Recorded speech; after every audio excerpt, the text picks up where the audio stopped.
உரசுகின்றதா? அவன் ஏன்னா அந்த புலி வெடுவாய் சிங்கங்களுக்கெல்லாம் தன்னுடைய நேரியிலேயே அப்படி சொறி ஏற்பட்ட உடனே இது கூட்டமாக நிற்கக்கூடிய மரங்கள் என்று அங்கே வனத்தில் இருக்கக்கூடிய மிருகங்கள் எல்லாம் அப்படியே போய் சொறியாகுகின்றதா? அவன் தன்னுடைய சொறியை உராய்ந்து செல்கின்றதா? சரி, அது மட்டுமா கொண்டையிலே சில பொருளி கூடு கட்டி முட்டையிட ஏன்னு சொன்னா அங்க இருக்க வேண்டிய பட்சி பறவைகள் எல்லாம் அந்த பெண்ணுடைய கூந்தலையே கூந்தல்லாம் எப்படி இருக்கிறதுனா அந்த தலையில எண்ணெய் கிடையாது, அவன் நல்ல மெருதுவா இருக்கக்கூடியது. அவன் ஏன்னு சொன்னா ஒரு வாரம் விரதம் இருந்து தலையில எண்ணெய் வைக்கனாலே தலை என்ன ஆகும்? சிக்கு பிடிச்சிரும்.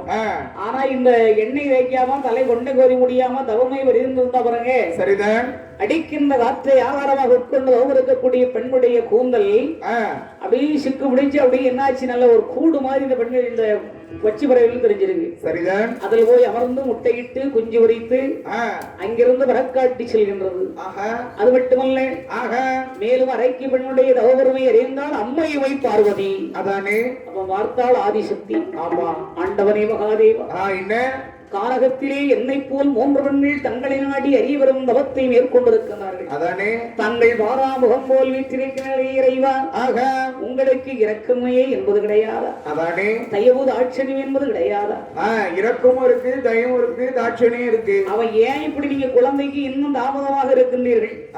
அந்த பெண்களுக்கு நீங்கள் வரம் கொடுக்க வேண்டியதுதானே? ஆமா, பெண்களுக்கு வரம் கொடுக்கலாம். ஆனா பெண்களோட கொள்கையே தப்பான கொள்கையா இருக்கு. என்ன? கணவனோடு இருக்கக்கூடிய பெண்கள் குழந்தை வரம் கேட்டு தவம் ஏற்றினார்கள்னா குழந்தை வரம் கொடுக்கலாம். ஆனா இந்த பெண்களோட எப்படி தவம் ஏற்றுகின்றார்கள்? எப்படி?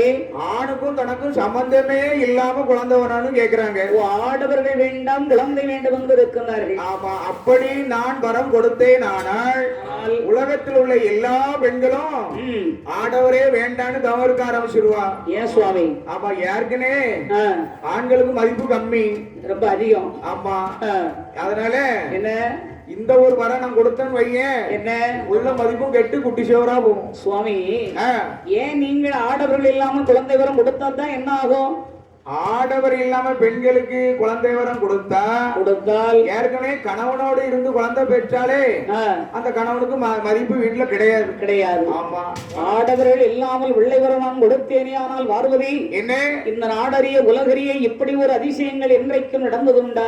நடந்ததே இல்லை. அப்படி நான் கொடுத்தேனே. ஆனால் என்னை போல ஆடவருடைய நிலைமை என்னவாகும்? ஐயோ, அதே வெறியாகிவிடும், வெண்டாட்டமாயிரும். ஏன்னு சொன்னா அந்த